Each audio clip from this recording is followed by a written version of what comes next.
Hi hello welcome to post 360. నేను మీ మురళి రాపల్లి.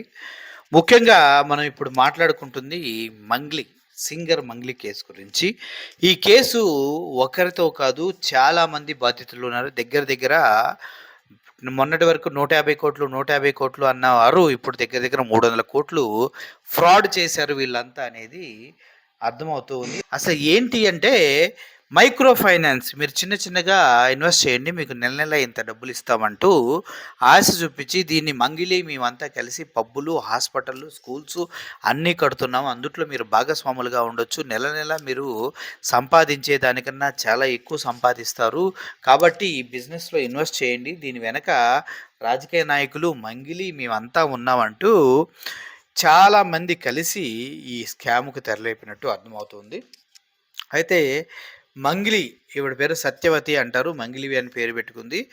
ఏమన్నా అంటే ఈవిడ ఆ స్పెషల్ మంగిలి కార్డుని బయటికి తీస్తుంది. ఈవిడ ఆ కార్డుని తీసి ప్రతి సమస్య వచ్చినప్పుడు నేను సో దానికి చెందిన దాన్ని కాబట్టి, ఆ కులానికి చెందిన దాన్ని కాబట్టి, ఆ వెనకబడ్డ వర్గాలకు చెందిన దాన్ని కాబట్టి నా పైన ఇటువంటివి చేస్తున్నారంటూ చెప్తూ ఉంటారు. ఆవిడ సోదరుడు శివ కూడా ఈ స్కామ్లో దారుణంగా ఉన్నాడు.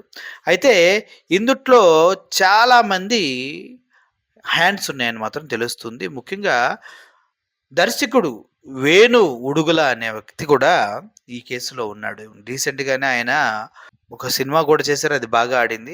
వేణు ఉడుగుల కూడా దీని వెనక ఉన్నారని తెలుస్తుంది. వ్యాపారంలో పెట్టుబడులు పెట్టాలని ప్రలోభ పెట్టి వాళ్ళ దగ్గర నుంచి కోటాను కోట్లు వసూలు చేసి వీళ్ళు ఎప్పటికప్పుడు ఆ డబ్బుల్ని కట్టలుగా వాళ్ళ ఆఫీసులో వేసి లెక్కలు వేసుకుంటూ వీడియోలు తీస్తూ చాలా దారుణంగా వీళ్ళపైన బిహేవ్ చేస్తూ ఉన్నారు. కాబట్టి దీనిపైన కేసు పెడతం జరిగింది. న్యాయవాది సుబ్బారావు అనే వ్యక్తి ఫిర్యాదు చేసి చాలా రోజులవుతుంది. పోలీసులు తనపైన ఎటువంటి యాక్షన్ తీసుకోలేదు. పైగా నాపైన నా ప్రతిష్టకు భంగం కలిగే విధంగా ఎటువంటి ఆధారాలు లేకుండా నాపైన ఎలిగేషన్స్ చేస్తున్నారంటూ మంగిలి కూడా సత్యనారాయణ గారిని కలిసి కేసు పెడతాం జరిగింది. కానీ బాధితులు ఎవరైతే ఉన్నారో వాళ్ళు మీడియాతో మాట్లాడుతూ క్లియర్గా స్పష్టంగా చెప్పింది ఏంటి అంటే, మంగిలిని చూసే మేము డబ్బులు ఇచ్చాము, ఎందుకంటే మంగిలి అక్కడ ఉంది మేము డబ్బులు ఇచ్చేటప్పుడు. కాబట్టి మంగిలి గారు, ఈ భరత్ చౌహాన్ అనే వ్యక్తి, వీళ్ళందరూ కలిసి పెద్ద స్కామ్ చేశారు. ఆ స్కామ్లో మేము ఇరుక్కుపోయాము. కొన్ని 100 కోట్లు చిన్న చిన్న డబ్బులుగా కలెక్ట్ చేసి వారు ఆ డబ్బు మొత్తాన్ని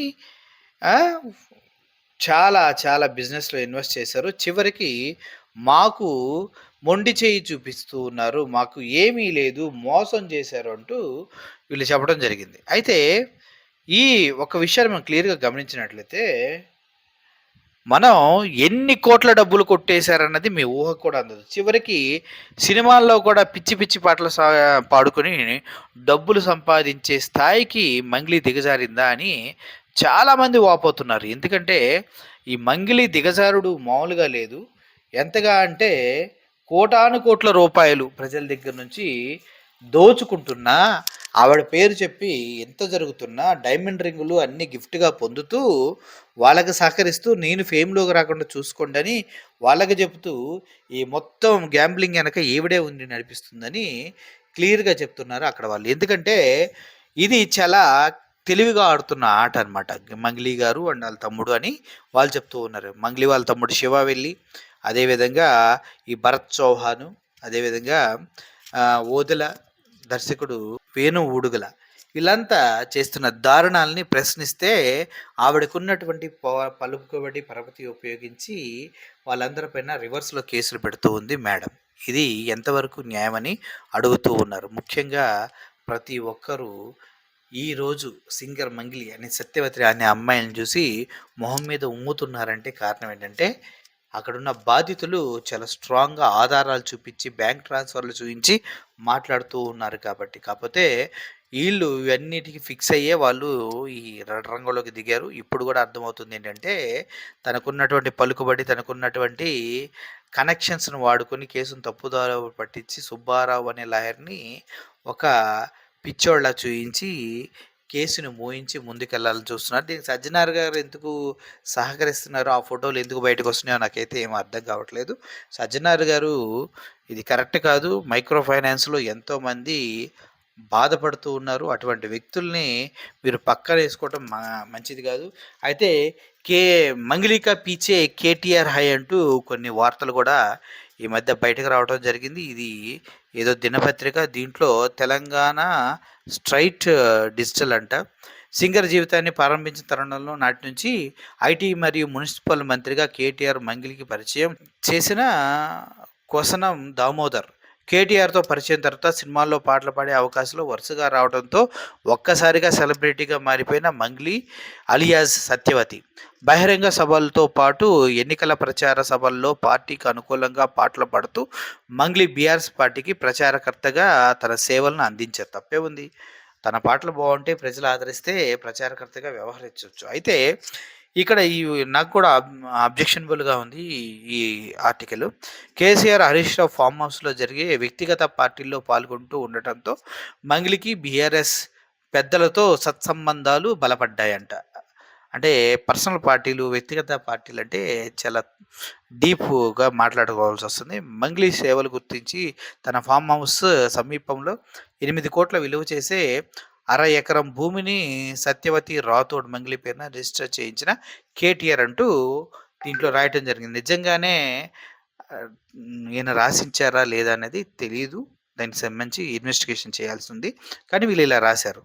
సెలబ్రిటీ హోదాను అడ్డుపెట్టుకుని బీఆర్ఎస్ పార్టీ పెద్దల సహకారంతో సెటిల్మెంట్లు వసూళ్లు ఆరితేరి అనతి కాలంలోనే కోట్లకు పడగలెత్తిన సింగర్ మంగ్లీ. నిజంగా చెప్పండి, సింగర్ మంగ్లీ గారు ఎంత సంపాదించగలరు? మహా అయితే ఒక పాటకి 50,000 ఇస్తారా?